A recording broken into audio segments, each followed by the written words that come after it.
Class 12 আমরা ইকোনমিক্সের আলোচনা করছি। এই যে তোমাদের সিলেবাসটা দেখতে পাচ্ছ সামনে, এটা ম্যাক্রো ইকোনমিক্সের সিলেবাস। মাইক্রো ইকোনমিক্স আর ম্যাক্রো ইকোনমিক্সের পার্থক্য তো তোমরা জানো, 11th ক্লাসে শিখেছো। এই সংক্রান্ত একটা ভিডিও আমার দেওয়া আছে। এই ম্যাক্রো ইকোনমিক্সে যেসব টপিকগুলো আছে, প্রথম টপিকটা যেটা ইউনিট 1-এ, সেটা ন্যাশনাল ইনকাম অ্যাকাউন্টিং বা জাতীয় আয়ের পরিমাপ। এইখানে যে টপিকগুলো পরপর সাজানো আছে, আমি সেই সব কটা টপিককে সাজানো টপিকগুলো পরপর বলে যাব। এই ধারণাটা তোমাদের দরকার। দিনে একটা ভিডিও 7 থেকে 10 মিনিটের মধ্যে হবে। এই কনসেপ্টগুলো থাকলে তোমাদের পরীক্ষাতে এই এমসিকিউ উত্তরগুলো করতে সুবিধা হবে।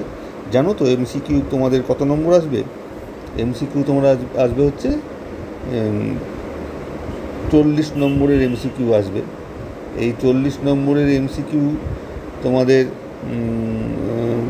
20 নম্বর আসবে এখান থেকে, আর 20 নম্বর আসবে ইন্ডিয়ান ইকোনমি থেকে। সুতরাং এই আমার যে তথ্য দেওয়া, আমার যেগুলো কনসেপ্টগুলো দেওয়া থাকলো, সেগুলো তোমরা একটু শুনবে, তবে তোমাদের পরীক্ষা একটু সুবিধা হবে বলেই আমার মনে হয়। দেখো, প্রথম যেটা লেখা আছে, আমি একটু দাগ দিয়ে দিই, stock and flow, concept of stock and flow. এইটা আলোচনা খুবই সামান্য একটা জিনিস, যে আমাদের অর্থনীতিতে আলোচনার সময় অনেকগুলো চলক আলোচনা হয়। আয়, ভোগ, উৎপাদন, ব্যবসা বাণিজ্যের পরিমাণ, কিংবা কারখানার যন্ত্রপাতি, রাস্তাঘাট, এগুলো সব কটাই তো বিভিন্ন অর্থনৈতিক বিষয়। এগুলোর মধ্যে যে সকল অর্থনৈতিক চলকগুলো সময়ের সাপেক্ষে পরিবর্তন হয় না, সেটা হচ্ছে মজুত ধারণা, স্টক কনসেপ্ট। আর যে সকল অর্থনৈতিক চলকগুলো সময়ের সাপেক্ষে পরিবর্তন হয়, সেটা হচ্ছে প্রসব। তা এটা হচ্ছে মূল পার্থক্য, যে অর্থনৈতিক বিষয়গুলি পরিমাপের ক্ষেত্রে সময়ের পরিবর্তনের প্রতি গুরুত্ব আরোপ করা হয় না, সেগুলো হচ্ছে মজুদ ভাণ্ডার ধারণা বা মজুদ ধারণা। অন্যদিকে যে অর্থনৈতিক বিষয়গুলি সময়ের উপর গুরুত্ব আরোপ করা হয় বা সময় সাপেক্ষে পরিবর্তনশীল হয়, সেগুলো হচ্ছে প্রবাহ ধারণা। উদাহরণ কি? এখন মনে করো একটা দেশের যা যন্ত্রপাতি, কলকারখানা আছে এই মুহূর্তে সেটা ফিক্সড, এটা হচ্ছে মজুদ। এবার মনে করো আমাদের দেশে যত ব্যাংক আছে, সব ব্যাংকের যত টাকা আছে অ্যামাউন্ট, সেটা ফিক্সড, সেটা মজুদ। আমাদের দেশে কী পরিমাণ সম্পদ আছে, সেটা হচ্ছে মজুদ। একটা লোক মনে করো কলকারখানা চালাচ্ছে, সে ব্যবসা শুরু করার আগে তাকে ঘরবাড়ি তৈরি করতে হলো, কারখানা গৃহে করতে হলো, যন্ত্রপাতি স্থাপন করতে হলো, সেটা হচ্ছে বিনিয়োগ। কিন্তু এবার কারখানা চালাতে গেলে শ্রমিক লাগছে, কাঁচামাল লাগছে, ওটা হচ্ছে প্রবাহ ধারণা। তো উৎপাদন কাজটা হচ্ছে প্রবাহ ধারণা, আর কলকারখানার যন্ত্রপাতিটা হচ্ছে মজুদ ভাণ্ডার। একটা দেশের সাপেক্ষে, দেশে যে রাস্তাঘাটগুলো আছে সেটা এই মুহূর্তে যদি মনে করো সেটা ফিক্সড। তেমনি দেশে যে রেলপথ আছে, দেশে যে শিক্ষিত ব্যক্তির সংখ্যা আছে, এগুলো সময়ের সাপেক্ষে পরিবর্তনশীল নয়। আবার মনে করো কিছু জিনিস পরিমাপ করার জন্য একটা নির্দিষ্ট, মনে করো আমাদের দেশের বছর শুরু হয় এপ্রিল মাস থেকে শুরু হয়ে গিয়ে তারপরের বছর 31শে মার্চ হয়ে গেল, সমস্ত হিসেবপত্রগুলো আলোচনা হলো। এবার বছরের শেষে হিসেবটা হলো,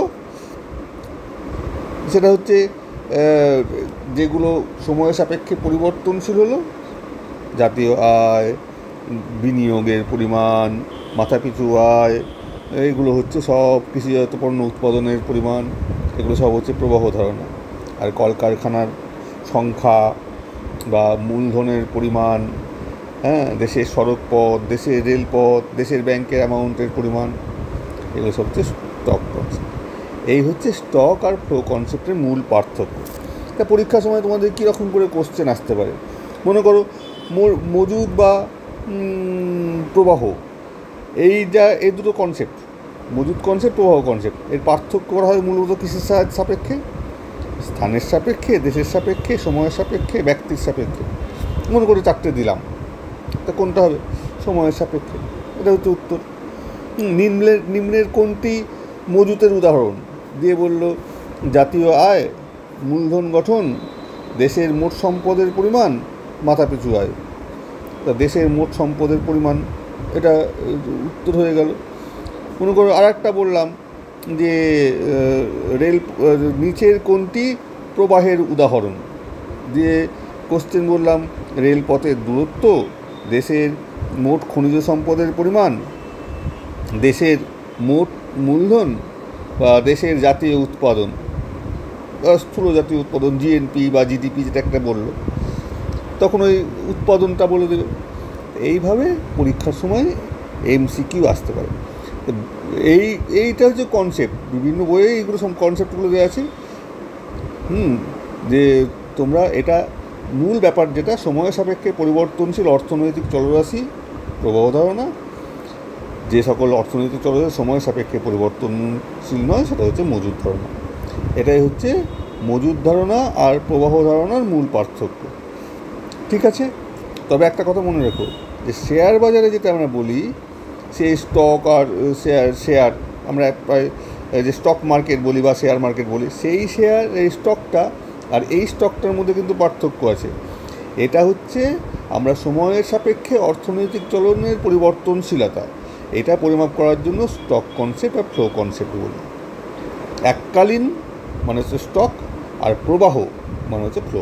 এই হচ্ছে কথা, ব্যাস।